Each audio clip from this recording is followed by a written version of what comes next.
प्यारे बच्चों, मैं प्रीति सिंह, प्रवक्ता राजकीय कन्या इंटर कॉलेज इंदुपुर देवरिया से आज आप सभी का इस भौतिक विज्ञान की कक्षा में स्वागत करती हूँ। बच्चों, आज हम भौतिक विज्ञान का जो 10वां अध्याय है तरंग प्रकाशिकी का अध्ययन करेंगे।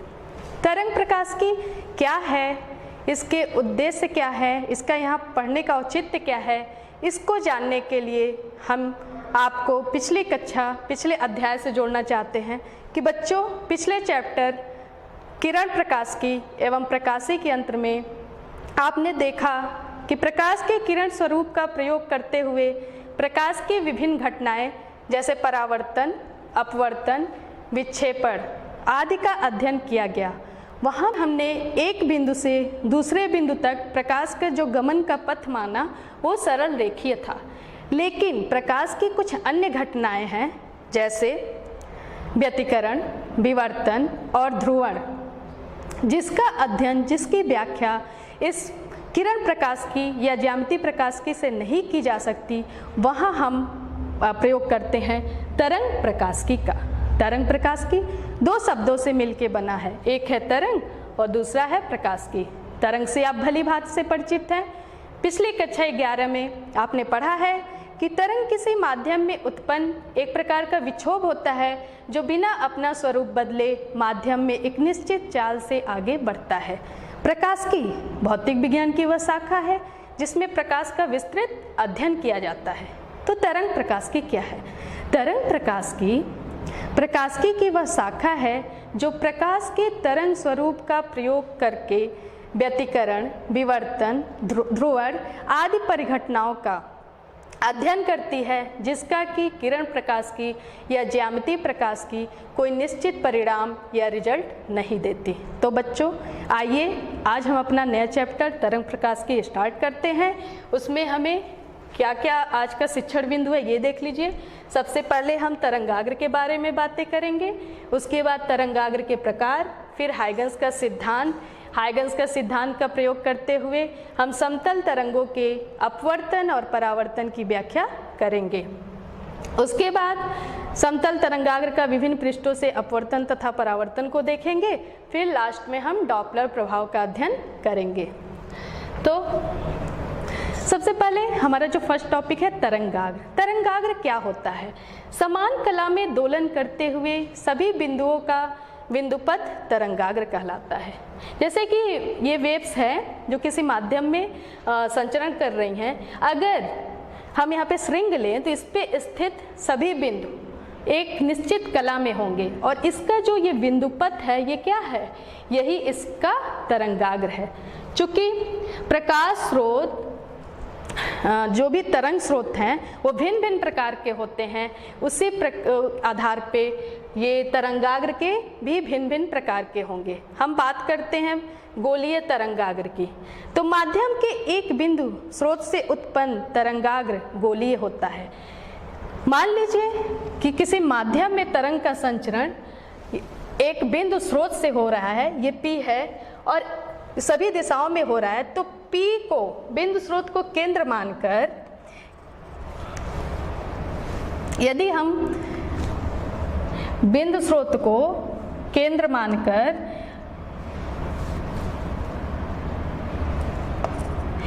ये जैसे ये प्रकाश का संचरण है सभी दिशाओं में हो रहा है, इस बिंदु स्रोत को हम केंद्र मानकर एक गोलीय पृष्ठ खींचे तो इस पे स्थित सभी बिंदु कंपन की समान कला में होंगे और ये कहलाएगा गोलीय तरंगाग्र, स्फेरिकल वेव फ्रंट। अब नेक्स्ट है हमारा समतल तरंगाग्र, प्लेन वेव फ्रंट। जब माध्यम में तरंगे एक निश्चित दिशा में संचरण कर रही हैं तो तरंग संचरण के लंबवत ऐसा पृष्ठ अगर हम खींचें जिस पर स्थित सभी बिंदु कंपन की समान कला में होंगे तो वो कहलाएगा समतल तरंगाग्र। जैसे कि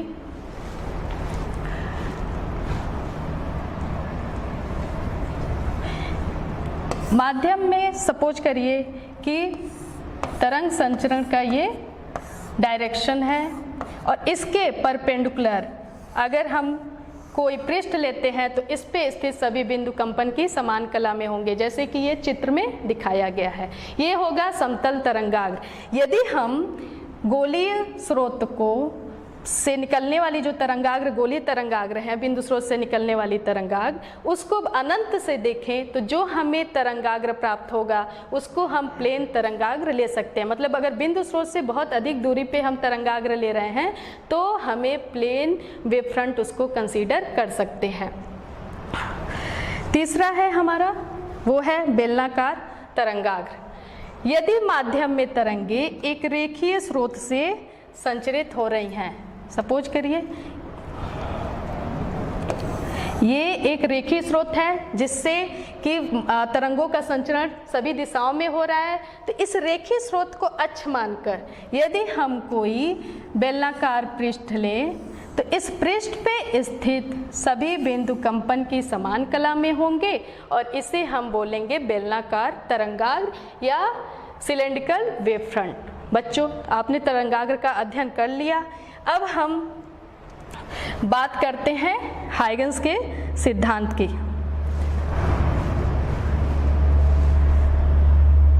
हाइगन्स का नाम आपने सुना होगा, क्रिस्टियान हाइगन्स एक डच भौतिकविद, खगोल शास्त्री, महान गणितज्ञ थे जिनको प्रकाश के तरंग सिद्धांत का प्रणेता के रूप में जाना जाता है।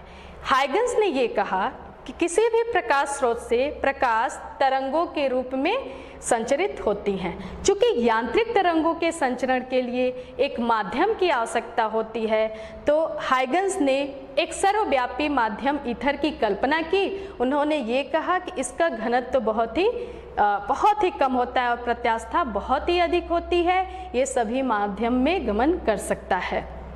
हाइगन्स ने तरंग संचरण किसी माध्यम में तरंग संचरण के लिए एक सिद्धांत प्रतिपादित किया जिसे हाइगन्स का सिद्धांत, हाइगन्स का तरंग सिद्धांत या हाइगन्स के द्वितीयक तरंगिकाओं के सिद्धांत के नाम से जाना जाता है।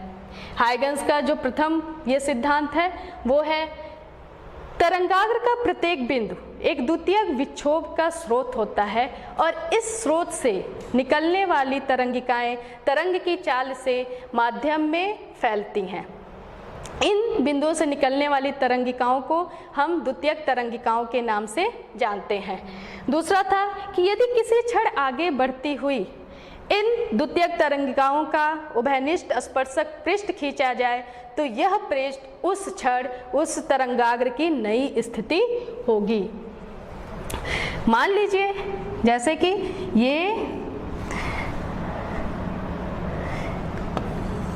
ये है कोई F1 F2 तरंगाग्र, तो तरंगाग्र पे जो भी ये बिंदु होंगे वो कंपन की समान कला में होंगे और ये t=0 टाइम पे इसकी पोजीशन है। हम ये जानना चाहते हैं कि t=टाउ टाइम बाद कि तरंगाग्र की स्थिति क्या होगी, तो उस क्षण भले हम ये जाने कि सपोज करो ये बिंदु A है, तो A से t टाउ टाइम बाद तरंग कितनी दूरी चलेगी, तो वो होगा v टाउ। अगर v माध्यम में तरंग की चाल है तो हम v टाउ त्रिज्या का अगर यहाँ पे एक स्फीयर ड्रॉ करें ऐसे ही सारे बिंदुओं पे और उसका उभयनिष्ठ ये स्पर्शक पृष्ठ लें तो यही तरंगाग्र की स्थिति नई स्थिति G1 G2 होगी जो t टाउ टाइम पे इसकी स्थिति को बताएगा। इस मॉडल का एक दोष यह है कि अग्र तरंगों के साथ साथ एक पश्च तरंग भी प्राप्त हो रहा है। अगर आप पीछे भी एक उभयनिष्ठ स्पर्शक ले लें तो ये D1 D2 भी प्राप्त हो रहा है।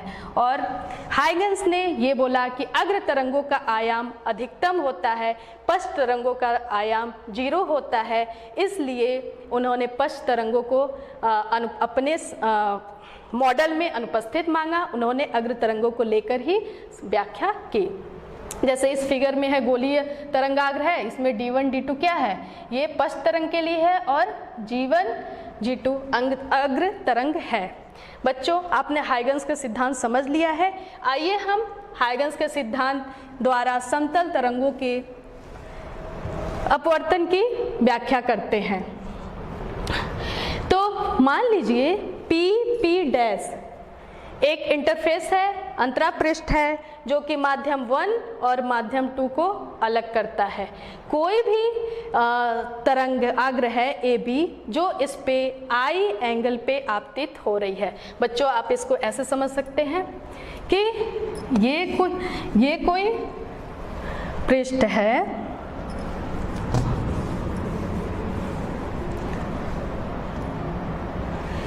ये कोई पृष्ठ है,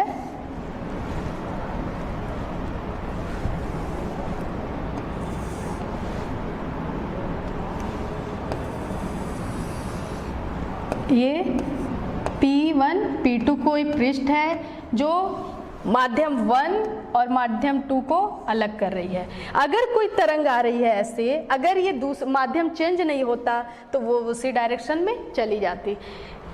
चूंकि अपवर्तन है, आपने पढ़ा है कि प्रकाश जब एक माध्यम से दूसरे माध्यम में जाती है तो या तो वो अभिलंब से दूर हटेगी या अभिलंब की ओर झुकेगी।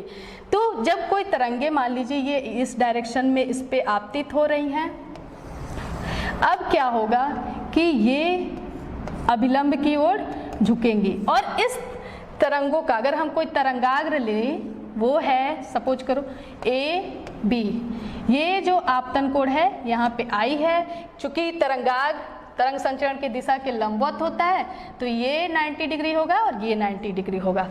और यहाँ पे तरंग माध्यम दूसरे माध्यम में चेंज होगी, यहाँ पे ये एंगल हो जाएगा, ये होगा 90 माइनस I और ये एंगल हो जाएगा I। अब दूसरे माध्यम में जाने पे तरंग अगर विरल से सघन में जा रही है तो ये अभिलंब की ओर झुक जाएगी और यहाँ पे ये एंगल है R। अब ये तरंगाग्र AB की हम ये जानना चाहते हैं कि दूसरे माध्यम में स्थिति क्या होगी। तो हम ये मान ले कि अगर ये B से C तक पहुँचने में यहाँ की तरंगों को टाइम टाउ लगता है तो निश्चित ही ए पर स्थित जो भी तरंगिकाएं होंगी वो दूसरे माध्यम में टाउ टाइम तक गति करेंगी। और वो कितनी गति करेंगी, वो भी टाउ। अगर V2 टाउ, V2 माध्यम 2 में वेग है और V1 माध्यम 1 में, यहाँ से हम एक स्फीयर ड्रॉ करें या आर्क खींचें और उसको C से मिला दें तो ये जो स्थिति होगी, ये जो नई स्थिति EC, वही तरंगाग्र AB की स्थिति होगी। और ये R है, ये 90 माइनस R होगा और ये 90 डिग्री होगी क्योंकि हम यहाँ पे एक आर्क लिए हैं और उसको इस पॉइंट से मिलाए हैं। यहाँ पे हो जाएगा ये एंगल R। तो बच्चों ये फिगर अब आपको समझ में आया होगा ये कहाँ से है। अब चित्र से देखिए, AE equal to V2 tau, BC equal to V1 tau. त्रिभुज ABC में sine I equal to BC upon AC equal to V1 tau upon AC, sine R equal to AE upon AC equal to V2 tau upon AC। और यहाँ से हमें प्राप्त होता है sine I sine R equal to V1 upon V2। ये एक बड़ा ही इम्पॉर्टेंट कंक्लूजन यहाँ से निकलता है कि यदि R I से कम है, अर्थात जो आपतित किरण है दूसरे माध्यम में जाने पर अभिलंब की ओर झुक रही है, तो उस समय तरंग का जो वेग होगा दूसरे माध्यम में जाने पे वो कम हो जाएगा पहले माध्यम के कंपैरिजन में, जो कि कणिका मॉडल के प्रेडिक्शन का जस्ट अपोजिट था। और बाद के साइंटिस्टों के प्रयोगों ने इस मॉडल की जो ये व्याख्या थी उसको सही ठहराया। अब अगर माध्यम 1 में अपवर्तनांक n1 है, माध्यम 2 में अपवर्तनांक n2 है, तो n1 इजकल टू हो जाएगा c by V1, n2 equal to c by V2। और इसको समीकरण में रखने पे हमें प्राप्त होगा sine I upon sine R equal to n2 upon n1, या ये कह लें n1 sine I equal to n2 sine R। यही स्नेल का अपवर्तन का नियम है। और हम ये मान ले कि माध्यम 1 में जो तरंग के तरंग है लेमडा 1 है, माध्यम 2 में लेमडा 2 है, तो lambda 1 upon lambda 2 V1 upon V2 होगा। इसको समझ लीजिए, हम ये मानते हैं कि B से C की जो दूरी है लेमडा 1 है, अर्थात एक यहाँ पे जो श्रिंग होगा वो भी यहाँ पे भी श्रिंग पहुँचेगा तो एक लेमडा 1 दूरी तय करेगा। तो जितने में अगर वहाँ का श्रिंग यहाँ पे पहुँचा तो यहाँ पे भी जो श्रिंग होगा वो E तक पहुँचेगा, इसलिए हमने लेमडा 2 लिया। तो lambda 1 upon lambda 2 equal to V1 upon V2, इसे हम लिख सकते हैं V1 upon lambda 1 is equal to V2 2/λ2, अर्थात एक माध्यम से दूसरे माध्यम में जाने पर प्रकाश की आवृत्ति अपरिवर्तित रहती है, क्योंकि v1/λ1 होता है, वो होता है आवृत्ति, वेग बटे तरंग दैर्घ्य बराबर आवृत्ति होती है। मतलब अगर तरंगे, प्रकाश तरंगे एक माध्यम से दूसरे माध्यम में जा रही हैं तो उनकी तरंग दैर्घ्य और वेलोसिटी परिवर्तित हो जाएगी, जबकि फ्रीक्वेंसी में कोई भी चेंजेस नहीं आएगा। बच्चों, अभी आपने देखा कि विरल से सघन माध्यम में अपवर्तन हो रहा था। आइए देखते हैं कि सघन से विरल माध्यम में अपवर्तन में क्या होता है। सेम वही होगा, यहाँ पे भी रिजल्ट स्नेल्स लॉ जो होगा कि n1 sin i = n2 sin r ही मिलेगा। अगर हम एक केस ये लें कि अगर आपतन कोण है वो क्रांतिक कोण के बराबर हो। क्रांतिक कोण क्या होता है? किसी माध्यम में सघन माध्यम में बना वह आपतन कोण जिसके लिए अपवर्तन कोण 90 डिग्री हो वो कहलाता है क्रांतिक कोण। तो अगर हम I बराबर IC रखें, R बराबर 90 डिग्री रखें तो sin IC = हो जाएगा n2/n1। और यहाँ पे हम देखेंगे, जैसे अगर यहाँ पे IC है तो ये 90 डिग्री हो जाएगा, और जैसे जैसे हम आपतन कोण क्रांतिक कोण से बढ़ाएंगे तो ये जो अपवर्तित किरण, इसमें एक भी अपवर्तित किरण नहीं मिलेंगी, बल्कि जो तरंगाग्र का उसी माध्यम में परावर्तन हो जाएगा, अर्थात इसे हम बोलते हैं पूर्ण आंतरिक परावर्तन। अब हम हाइगन सिद्धांत द्वारा समतल तरंगों के परावर्तन की व्याख्या करेंगे। मान लीजिए MN एक परावर्तक पृष्ठ है जिसपे AB एक समतल तरंगाग्र है, I कोण पे आपतित हो रही है। ठीक है, B से C तक पहुंचने में ये तरंगिकाएं यहाँ की टाउ टाइम लगा रही हैं, तो जितने टाइम में B से C तक यहाँ पहुँचेगा उतने टाइम में यहाँ तरंगे परावर्तित होके उसी माध्यम में वापस लौट जाएंगी। यहाँ पे ये जो एंगल हो जाएगा वो हो जाएगा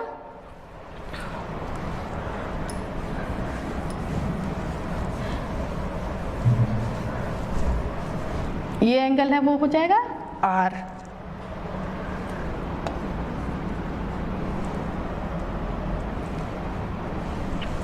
अब सेम जैसे मैंने समझाया था कि ये I है तो ये 90 - I होगा, यहाँ पे I है। इसी तरह इस त्रिभुज में इसमें देखिए कि ये एंगल जो होगा ये 90 - R होगा, तो ये एंगल R हो जाएगा। अगर हम मान लें कि माध्यम में प्रकाश की चाल भी है तो त्रिभुज AEC तथा त्रिभुज ABC, त्रिभुज ABC में AE = BC = V tau. AC क्या है? इसमें उभयनिष्ठ है।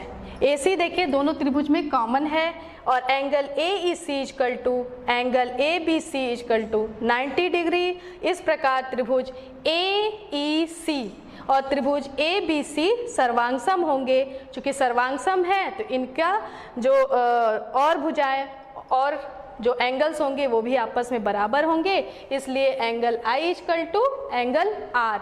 और परावर्तन का यही नियम है कि आपतन कोण परावर्तन कोण के बराबर होता है। तो बच्चों, हाइगन्स के सिद्धांत द्वारा आपने समतल तरंगाग्रों के समतल तरंगों के अपवर्तन परावर्तन को देखा।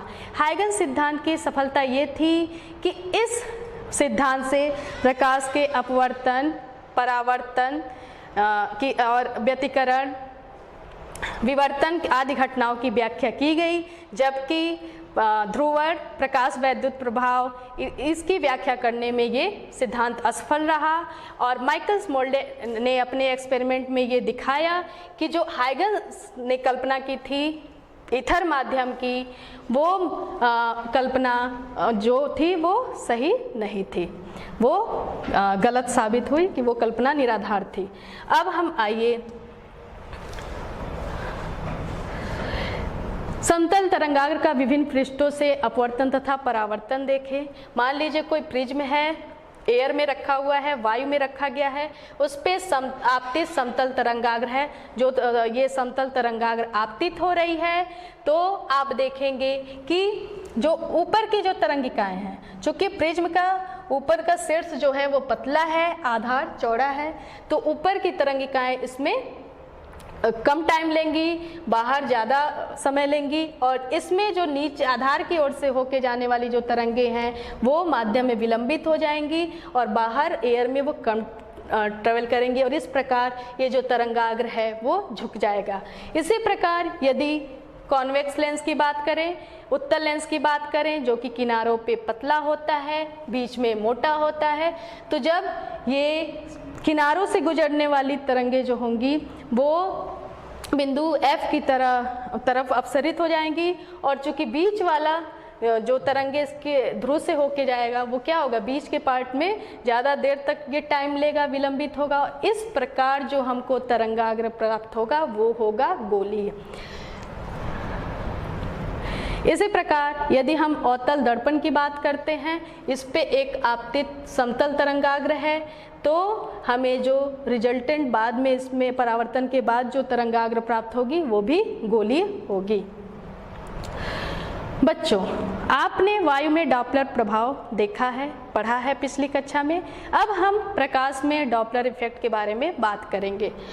प्रकाश स्रोत तथा प्रेक्षक की सापेक्ष गति के कारण प्रकाश की आवृत्ति या तरंगदैर्घ्य में होने वाला आभासी परिवर्तन को ही डॉपलर प्रभाव कहते हैं।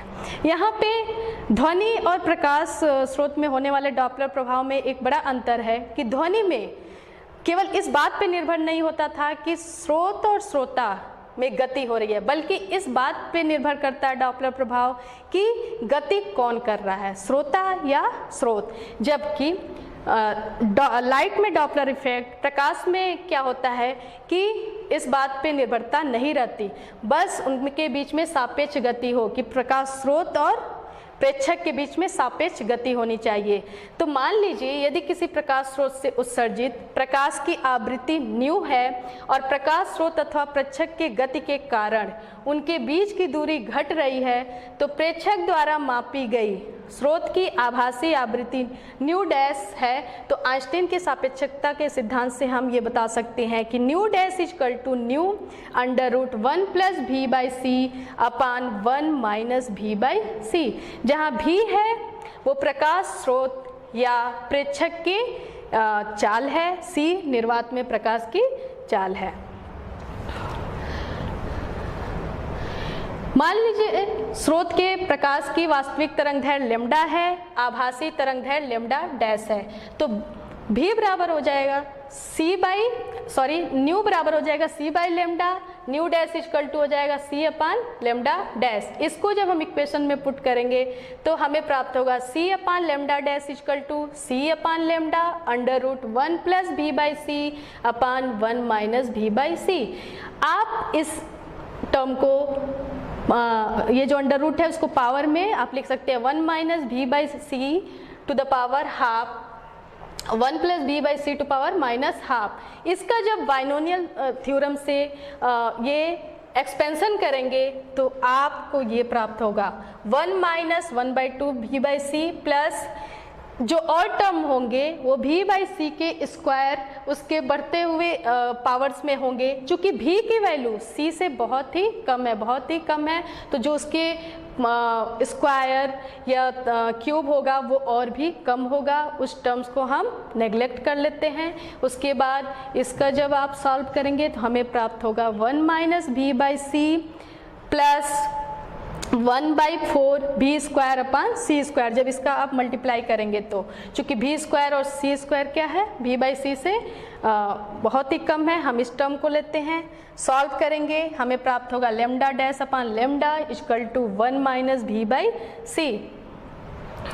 और इस प्रकार हमें प्राप्त होगा lambda minus lambda dash upon lambda equal to v by c. और लेमडा माइनस लेमडा डैश क्या है, ये तरंगदैर्घ्य में जो कमी है या अधिकता है, डेल्टा ये लेमडा अपान लेमडा हो जाएगा और ये हो जाएगा भी बाई सी। ये डेल्टा लेमडा है वो है डॉपलर विस्थापन, जो ये तरंगदैर्घ्य में परिवर्तन हुआ इसी को हम डॉपलर विस्थापन कहते हैं। जब श्रोता प्रेक्षक से दूर जाता है तो प्रेक्षक द्वारा मापी जाने वाली आवृत्ति में कमी होगी। ये होगा nu dash equal to nu under root 1 minus v by c upon 1 plus v by c.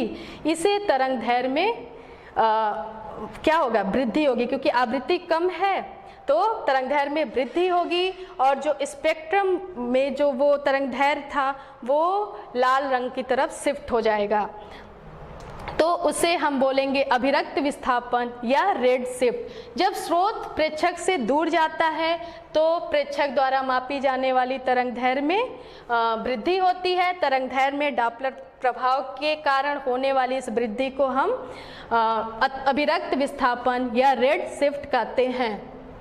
और इसी प्रकार ब्लू शिफ्ट है, जब स्रोत प्रेक्षक की ओर आता है तो उससे प्राप्त की जाने वाली तरंगों की तरंगदैर्घ्य में आभासी कमी हो जाती है और तरंगदैर्घ्य की इस कमी को नीला विस्थापन कहते हैं। इसे आप चित्र से समझ सकते हैं कि अगर कोई स्टार या गैलेक्सी है जो जैसे चित्र में दिखाया गया है कि ये बीच में येलो लाइन की तरंगदैर्घ्य उत्सर्जित कर रही है, यदि यह पृथ्वी से दूर जा रहा है, यहाँ पे देखिए पृथ्वी से दूर जा रहा है, तो जो स्पेक्ट्रम की लाइन होगी वो रेड तरफ की शिफ्ट होगी, यहाँ पे होगा अभिरक्त विस्थापन।